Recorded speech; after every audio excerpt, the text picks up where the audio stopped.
Extreme poverty.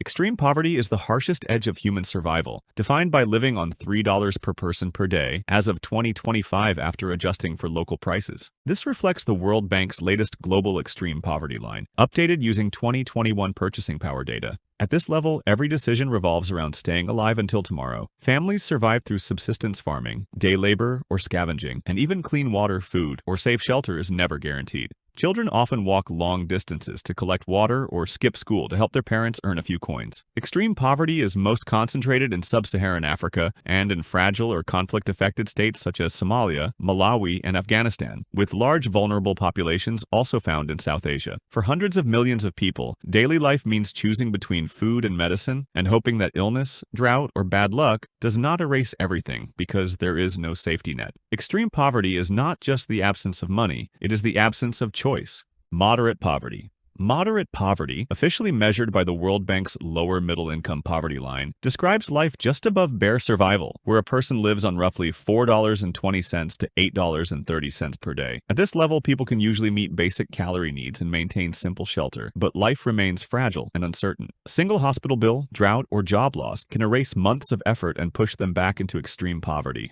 Many families live in crowded informal housing with limited electricity, poor sanitation, and unreliable healthcare. In countries such as Bangladesh, Nigeria, and Nepal, this is where street vendors, garment workers, and day laborers often fall, able to feed their families most days but rarely able to save. Imagine earning enough to buy simple meals and send a child to school, yet one emergency means selling your only bicycle or missing rent. Moderate poverty is survival with a thin layer of stability, where people are not starving but still one crisis away from losing everything they have built. Near poor. The near poor live just beyond the poverty line, typically earning a little over $8.30 per person per day, which corresponds to the World Bank's upper middle income poverty line. They are not starving, but they are not secure. Life feels like walking on a tightrope, where a single illness, job loss, flood, or crop failure can push them back into poverty overnight. Many people in this group live in crowded informal settlements or rural villages in countries such as India, Indonesia, and Kenya, working as factory workers, small farmers, delivery riders, or street food vendors. They often have electricity, mobile phones, and basic schooling for their children, yet they struggle to build any meaningful savings. Picture a household that can afford 3 simple meals today and maybe pay school fees, but still worries about next month's rent, or a family that might have to sell its only motorbike to cover medical bills. This stage is the fragile middle ground between poverty and stability, where progress is visible but easily lost and survival still depends on luck. Lower middle class. The lower middle class, typically earning around $10 to $20 per person per day, represents the first visible stage of stability beyond basic survival. This group is sometimes referred to by development economists as the emerging consumer class. Individuals in this tier, common in fast-growing economies such as Vietnam, the Philippines, and Morocco, and often including factory workers, junior clerks, and service employees, can usually afford consistent meals, pay rent or own a modest home, and send their children to school. They typically have access to electricity, running water, and mobile connectivity, and may own small appliances like a motorbike, refrigerator, or television. However, their progress remains fragile. While they can save a few dollars each month, luxuries such as private healthcare or university education often remain out of reach, and a serious illness or economic downturn could still erase years of effort and push them back toward poverty. Middle class. The middle class, typically earning between $20 and $50 per person per day, marks the transition from survival to stability and comfort. Individuals in this group, often holding stable salaried jobs in sectors such as education, public service, and retail management, can afford reliable housing, regular healthcare, and formal schooling, along with modest leisure like dining out or owning a car. In countries such as Malaysia, Brazil, and Turkey, they form the backbone of consumer economies, driving demand for appliances, travel, and services. Members of this class enjoy meaningful choices and conveniences, such as internet access, savings accounts, and access to credit, yet their financial security still depends on steady employment. A job loss, health crisis, or major economic downturn could significantly disrupt their stability, reminding them that comfort is not yet immunity from risk.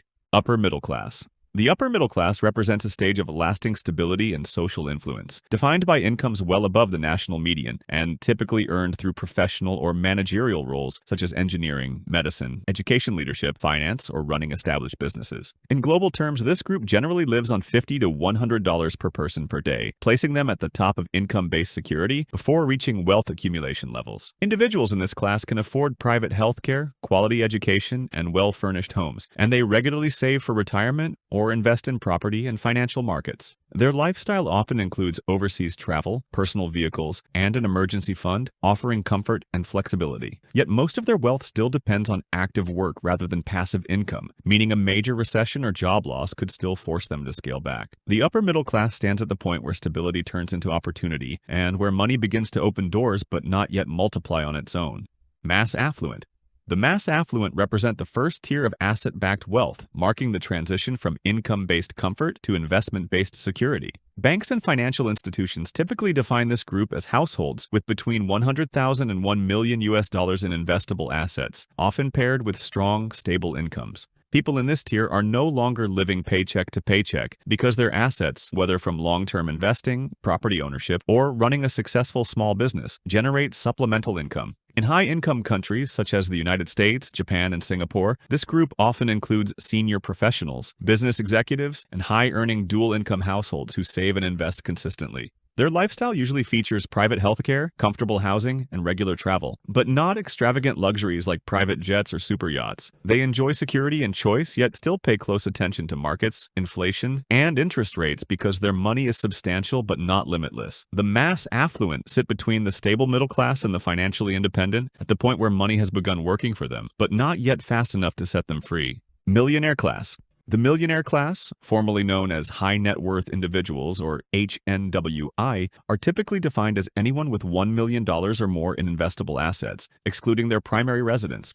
At this level, wealth, spread across property, equities, and business ownership, begins to create freedom rather than just comfort, as investment income can often sustain daily living costs. Members of this class are frequently senior executives, successful entrepreneurs, or long-term investors who have accumulated wealth through steady growth and strategic management. They can afford high-quality housing, international travel, and elite education, and are often offered private banking, concierge wealth services, and access to exclusive investment opportunities in major financial hubs. This tier represents genuine financial independence, where working is a choice and life decisions are guided by preference rather than necessity, though preserving wealth through market awareness, diversification, and succession planning remains essential.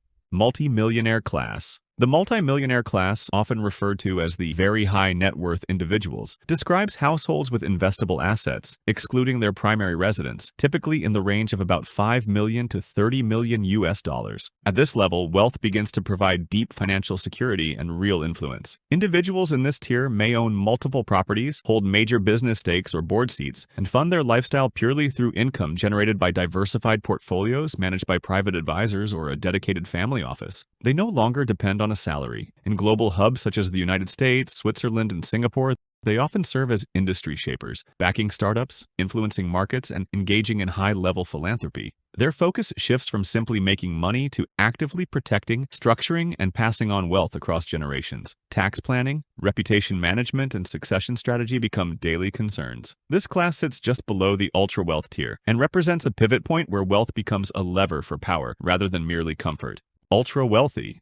The ultra-wealthy, formerly known as ultra-high net worth individuals, are defined as those holding more than $30 million in investable assets, excluding their primary residence. At this level, wealth functions as an ecosystem, actively managed by teams of financial advisors, lawyers, and accountants to preserve and expand fortunes across generations. Their capital flows through layers of global investments, including private equity, hedge funds, trusts, and real estate, enabling them to own multiple companies or even entire brands. Operating with virtually no financial constraints, they maintain luxury assets and residences in global hubs such as Dubai, London, New York, and Hong Kong, and deploy capital across borders to influence industries, shape philanthropy, and reinforce social and political ties. At this tier, the focus shifts from earning to legacy building, with tax strategy, asset protection, and reputation management becoming central to sustaining generational wealth.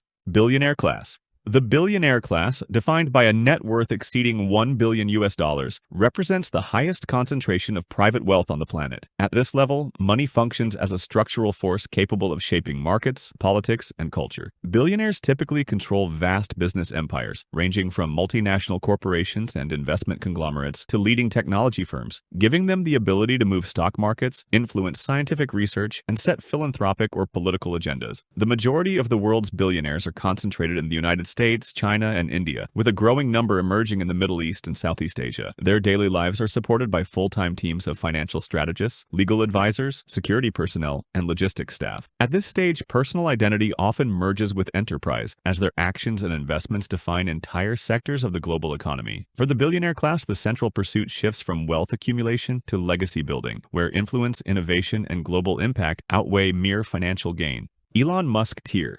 The Elon Musk tier sits beyond even the typical centibillionaire. As of late 2025, Elon Musk's net worth is estimated at around $754 billion, making him the first person in history to exceed $500 billion of personal wealth. His fortune comes from massive ownership stakes in Tesla, SpaceX, XAI, and other companies, so his net worth can move by billions in a single trading day when markets shift. Over the past year, Elon Musk's wealth has reportedly grown by roughly $200 to $330 billion, which is about $6,000 to $10,500 every second, enough to buy roughly 4 to 7 flagship smartphones each time the clock ticks. At this scale, wealth behaves like an institution. Teams of advisors manage global stakes, trusts, and private equity across multiple countries, and a single decision or public statement from him can move markets, influence policy debates, and redirect entire industries like electric vehicles, private spaceflight, robotics, and artificial intelligence. If you like this video, subscribe for more.